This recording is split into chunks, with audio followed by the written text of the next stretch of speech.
사사기 7장은 기드온이 이끄는 이스라엘과 가나안 땅을 침범한 미디안과의 싸움에 관한 내용인데요. 그런데 이런 싸움 전에 무엇이 있었는가? 기드온의 양털 뭉치 시험이 있었다라는 겁니다.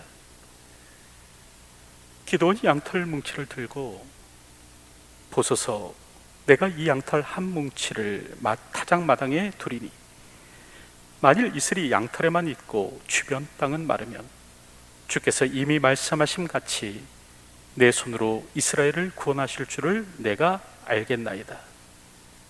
그렇게 말했다는 겁니다. 그런데 여러분, 이 말이 그대로 이루어지죠. 기드온의 말대로 양털 뭉치만이 졌고 주변 땅은 말랐다라는 겁니다. 그럴 때 성경을 보면 그 양털에서 이슬을 짜니 물이 그새 가득하더라고 말씀합니다. 여러분, 이는 초자연적 현상을 말하죠. 아무리 양털이 이슬을 머금어도 이 그릇에 가득할 정도로 물을 머금을 수는 없는 겁니다. 그럼에도 기드온은요, 이에 만족하지 못하는데요, 그래서 또 다른 기적을 요구합니다. 주여, 내게 노하지 마옵소서. 내가 이번만 말하리이다. 구하옵나니 내게 이번만 양털로 시험하게 하소서.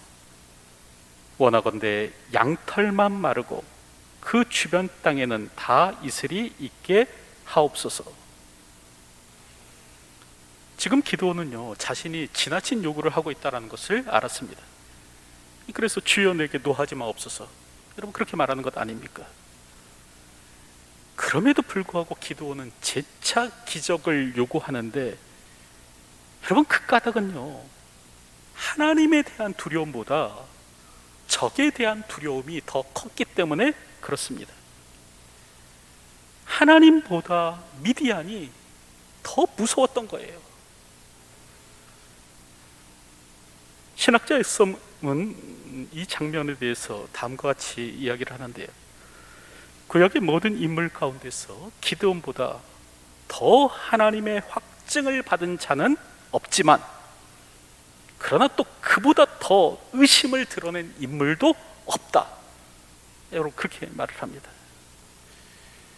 이처럼 기드온은 의심 가운데 또 하나님의 기적을 요구했는데, 그럼에도요, 하나님께서는 그 요구에 응답하시더라. 이번에는 양털만 마르고 주변 땅은 이슬에 젖는 일이 일어났습니다. 그럴 때 많은 사람들이 이런 기드온의 양털 뭉치 시험을 좀 따라하고 싶어 하는 경향이 있는데요, 기드온처럼 직접 하나님의 뜻을 좀 알아냈으면 좋겠다, 그렇게 생각합니다. 그리고 그런 일도 하죠. 이런 얘기가 있는데요, 어떤 사람이 직접 하나님의 뜻을 좀 알고 싶은 겁니다. 그래서 이제 하나님께 그렇게 말했다는 거죠. 하나님, 제가 이제 눈을 감고 성경에 아무 곳이나 펼쳐서 손가락으로 딱 집을 테니 그 말씀을 통해서 제게 말해 주십시오. 그랬다는 거예요. 그리고 이 사람이 이제 눈을 감고 성경에 아무 곳이나 펼쳐서 손가락으로 딱 집었더니 무슨 내용이 나오는가? 유다가 목매어 죽으니라. 그 말이 나오는 거예요. 그래서 이제 이건 아니다 싶어서 다시 성경을 덮고 펼쳤죠.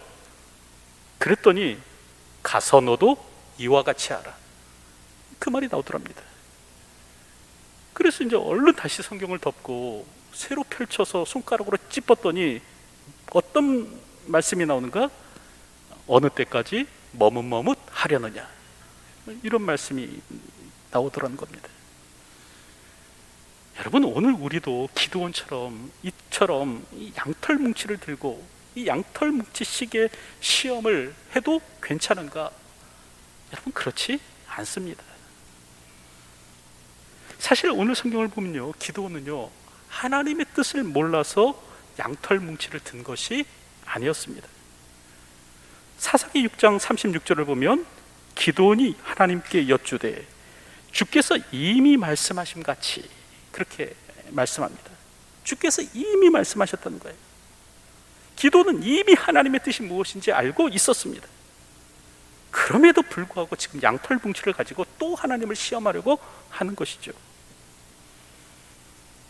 특별히 오늘 우리는 성경을 통해서 하나님의 뜻이 무엇인지를 충분히 알 수 있습니다.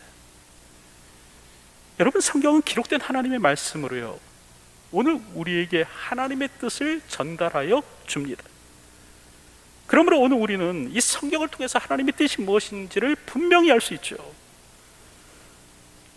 그럼에도 많은 사람들이 기드온처럼 이렇게 직접적으로 하나님의 뜻을 알려고 하는데, 사실 많은 사람들이 하나님의 뜻을 궁금해하죠. 하나님의 뜻이 무엇입니까? 묻곤 합니다. 하나님, 누구와 결혼해야 합니까? 하나님, 이번 사업 해야 합니까? 말아야 합니까? 하나님, 직장 옮길까요? 말까요? 이사 갈까요? 말까요? 오늘 우리는 이와 같은 일에 대해서 하나님의 뜻을 알고 싶어 합니다.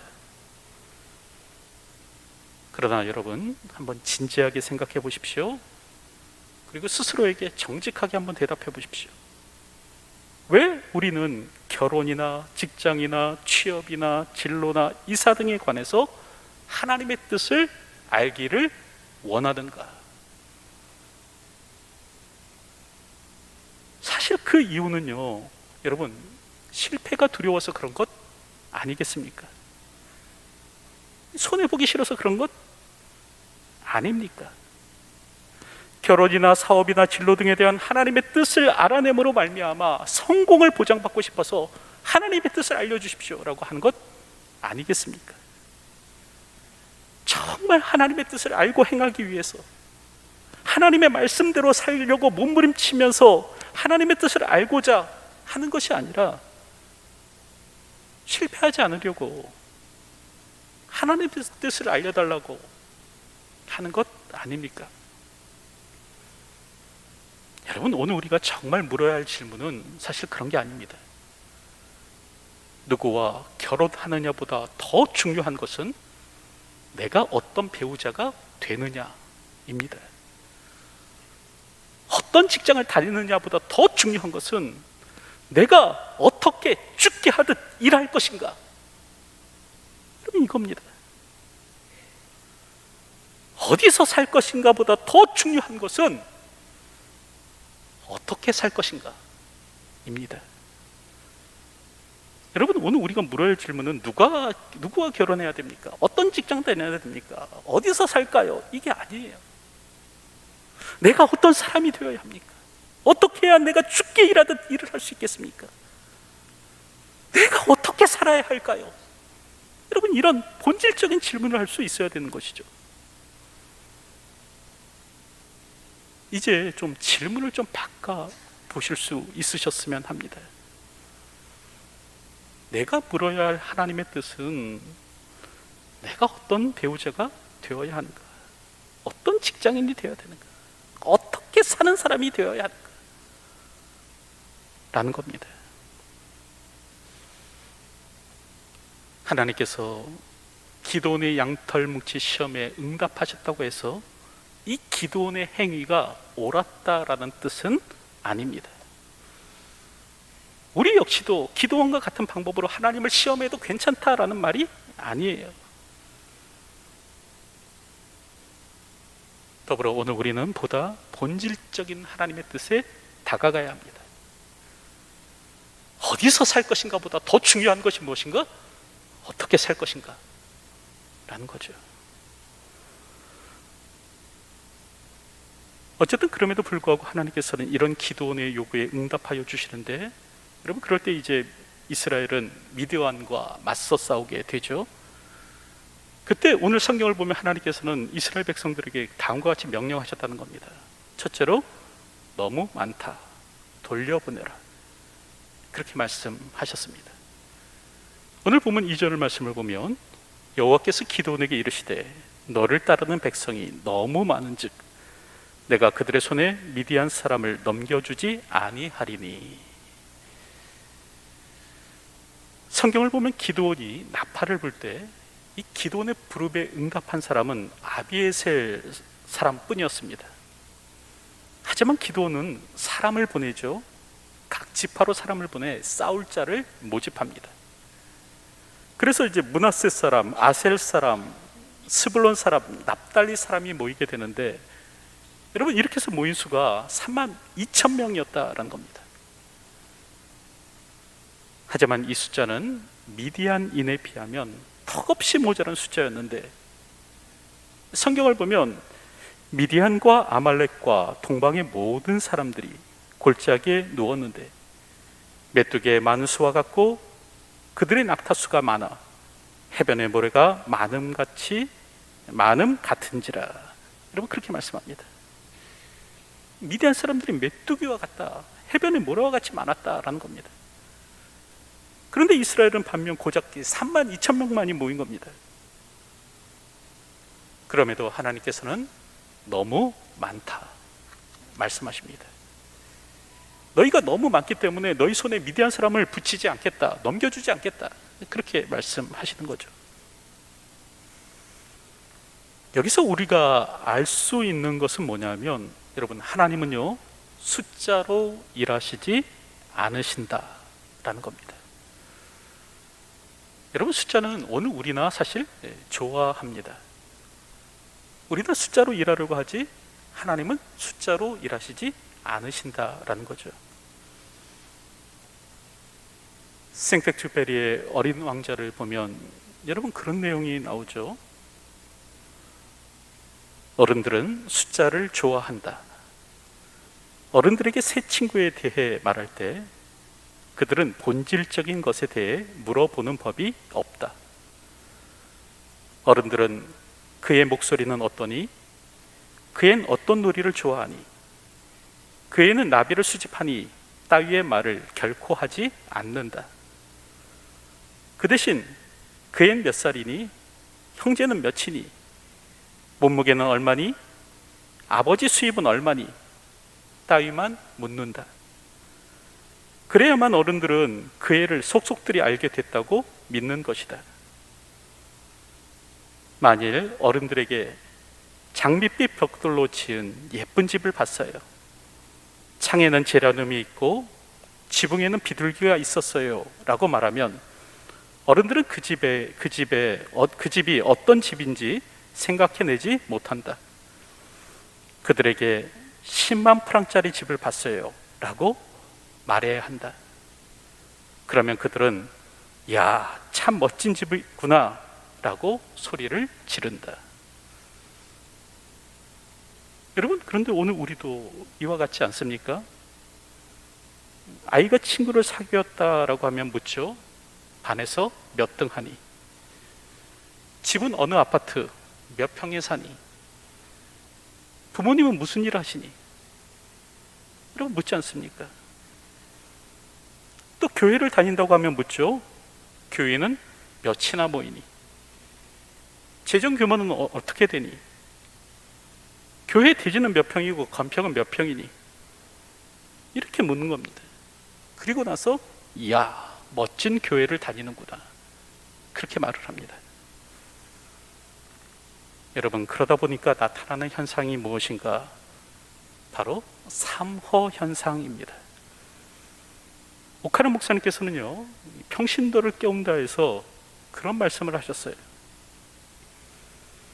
한국 교회가 양적 성장에 급급한 나머지 삼허 현상을 자초했다. 그럴 때 여기서 삼허란 첫째는 허수입니다. 자기 과시욕에 사로잡혀서 교회 출석 통계를 부풀리는 거죠. 2, 3천 명만 모여도 10,000명 넘는 교회, 그렇게 말하는 겁니다. 둘째는 허세입니다. 이처럼 막 교회 다닌다고 하는 사람들은 참 많은데 막상 사회에 끼치는 영향력은 미비하죠. 그럼에도 불구하고 이제 교세 자랑하고 건물 자랑하고 재정 자랑하고 사는 겁니다. 셋째는 허상입니다. 신앙과 삶을 일치시키지 못하고 신자와 불신자의 차이가 없음에도 불구하고 그저 숫자와 외형만을 자랑합니다. 그리고 모든 교회가 대형 교회 되기를 꿈꾸고 소망합니다. 이 대형 교회 되지 못하면 목회 실패했다는 거예요. 하나님은 숫자로 일하시나? 그렇지 않습니다. 재정을 가지고 일하시는가? 그렇지 않습니다. 오늘 성경을 보면 하나님께서 지극히 경계하시는 것이 무엇인가? 바로 자기 과시이고 교만입니다. 그래서 하나님 그렇게 말씀하시죠. 이스라엘이 나를 거슬러 스스로 자랑하기를 내 손이 나를 구원하였다 할까 함이니라. 하나님께서 너무 많다라고 돌려보내신 까닭이 무엇인가? 스스로 자랑하기를 내 손이 나를 구원했다 이렇게 말할까봐 그러셨다는 거죠. 우리는 외형을 자랑하는 사람이 되어서는 안 됩니다. 숫자, 규모 이런 것 가지고 교회 판단하고 평가해서는 안 되는 거죠.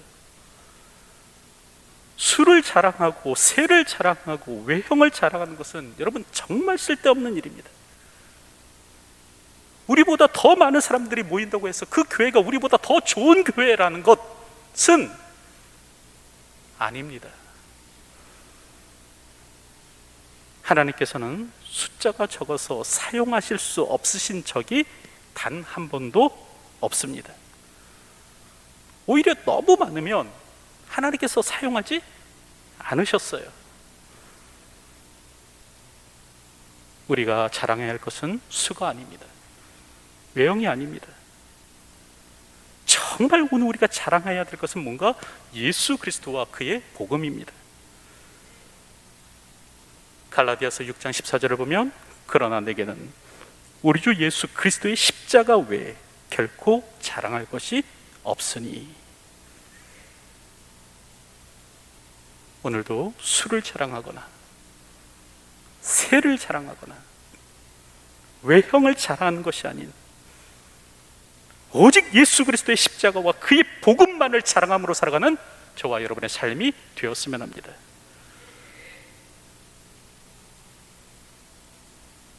둘째로 하나님께서는 뭐라고 말씀하시는가? 두려워하는 자는 가라고 하십니다. 그래서 3절을 보면 그렇게 기록되어 있죠. 이제 너는 백성의 귀에 외쳐 이르기를 누구든지 두려워 떠는 자는 길라산을 떠나 돌아가라 하라 하시니. 오늘 성경을 보면 이스라엘이 미디안과의 싸움을 위해서 진친 곳이 하롯셈 곁이었다라고 그렇게 말씀합니다. 그런데 여기서 이제 하롯셈이라는 뜻은 떨림의 셈이라는 뜻인데요. 여러분, 이는 당시 이스라엘 백성들의 마음을 참 잘 드러내 보여줍니다. 저들은 기드온의 부름에 응답하여 모였지만 큰 두려움 가운데 있었던 겁니다. 그때 하나님께서는 뭐라고 말씀하시는가? 가라는 겁니다. 가라. 돌아가도 좋다. 누구든지 두려워 떠는 자는 돌아가라 말씀하십니다. 여러분, 그러죠. 22,000명이 돌아가죠. 10,000명이 남습니다. 전체 병력의 이제 3분의 2가 다 돌아가는데, 그럴 때 여기서 오늘 우리가 또 한 가지 알 것은 무엇인가? 하나님은 두려워하는 자와 함께 일하시지 않으신다라는 사실입니다. 여러분, 그래서 신명기 20장 8절을 보면 뭐라고 말씀합니까? 책임자들은 또 백성에게 말하여 이르기를 두려워서 마음이 허약한 자가 있느냐? 그는 집으로 돌아갈지니 그의 형제들의 마음도 그의 마음과 같이 낙심될까 하노라 하고. 하나님께서는요, 이스라엘의 그 전쟁 책임자에게 두려워 떠는 사람이 있으면 돌려보내라 그렇게 말씀하는 겁니다. 왜요? 하나님께서는 두려워 떠는 자와 함께 일하실 이유가 없는 겁니다. 특별히 지금 이 미디안과의 전쟁은요, 여호와의 전쟁입니다. 하나님께서 친히 함께 하시겠다 말씀하셨습니다. 그럼 이 전쟁에서 누가 싸울 것인가? 하나님께서 싸울 것입니다. 하나님께서 친히 전장에 나가실 겁니다. 이스라엘은 단지 봉신으로 신하로 참여하는 것뿐입니다. 그럴 때 하나님께 두려워하는 자의 도움도 필요한 것인가? 그렇지 않다는 거예요. 하나님은 어떻게든 저들의 손발이라도 빌려서, 두려워하는 사람들의 손발이라도 빌려서 일해야 하시는 것인가? 그렇지 않다는 거죠. 거룩한 용사이신 하나님은 두려워하는 자의 도움이 없어도 충분히 승리하실 수 있으십니다. 여러분, 오늘 우리는 두려움이 무엇인지에 대해서 좀 알아야 합니다. 사람은 언제 두려워하는가? 그리고 또 사람이 두려워하는 이유는 무엇인가? 여러분, 오늘 우리는 언제 두려워합니까? 바로 불신앙에 빠질 때 두려워해요. 사실 두려움의 원인은 용기 없음이 아니라 여러분 사실은 불신앙입니다. 하나님을 신뢰하지 못하는 자가 두려워하는 거죠. 아무리 힘센 동네 형이 있어도 아빠의 손을 붙잡고 가면 겁낼 것이 없듯이, 아무리 동네 개구장이 형이 골목길을 막고 있어도 아빠와 함께 가면 무서운 것이 없듯이, 여러분 마찬가지입니다. 능히 태산이라도 움직일 수 있는 하나님의 손을 붙들고 사는 사람은 두려워하지 않는 겁니다. 사람이 언제 두려워하는가? 전능하신 하나님께 대한 시선, 그 시선을 옮겨서 여러분 문제를 바라볼 때예요. 하나님을 바라보지 않고 상황을 바라볼 때 오늘 우리는 두려움이 잠식되는 겁니다. 여러분, 언제 베드로가 물속으로 가라앉았습니까? 물 위를 걸어오시는 주님을 보지 않고 넘실거리는 파도를 볼 때였습니다.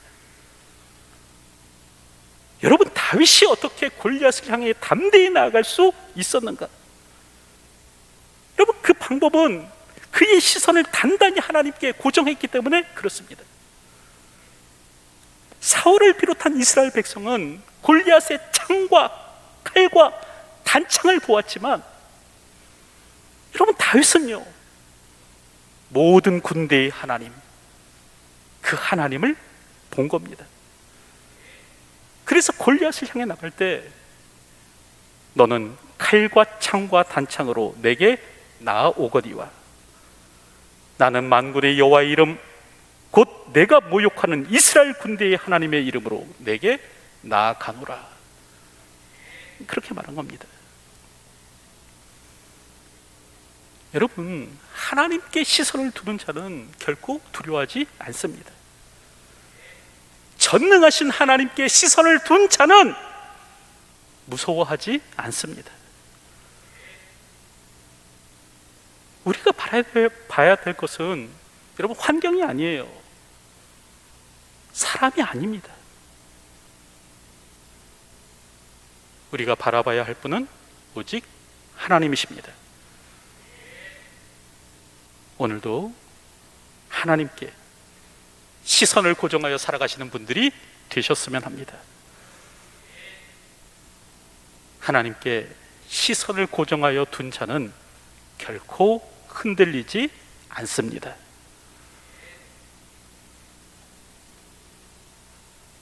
이제 말씀을 맺으려고 하는데요, 첫째로 오늘 우리가 물어야 될 질문은 무엇인가?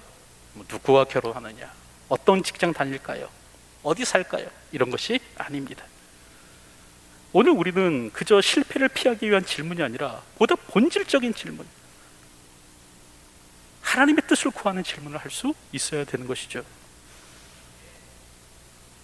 어디서 살 것인가 보다 더 중요한 것은 어떻게 살 것인가 입니다. 여러분, 오늘도 어떻게 살 것인가를 물으며 살아가시는 분들이 되셨으면 합니다.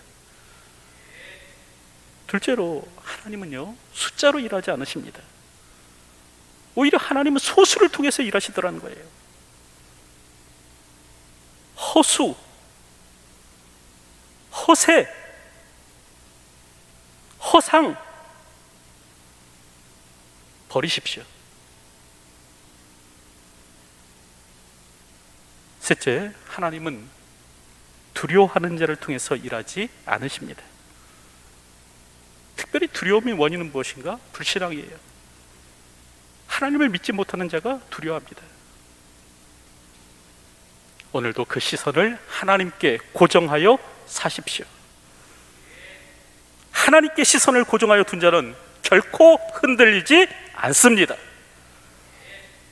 오늘도 이런 삶을 살아갈 수 있는 저와 여러분들이 되시기를 주님의 이름으로 축원드립니다. 기도하겠습니다.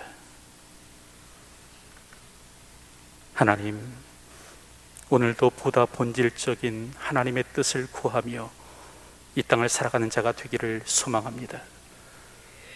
그저 실패를 피하기 위해서 묻는 질문이 아니라 오늘도 하나님 앞에서 바로 살기 위해 하나님의 뜻을 묻는 저희가 되게 하여 주시옵소서. 또한 하나님이 숫자로 일하지 않으시는 분이심을 깨닫게 하여 주시고 세상의 헛된 허수, 허세, 허상에 빠져 살지 않는 저희가 되게 하여 주시옵소서. 더불어 두려움 가운데 살지 않는 저희가 되기를 소원합니다.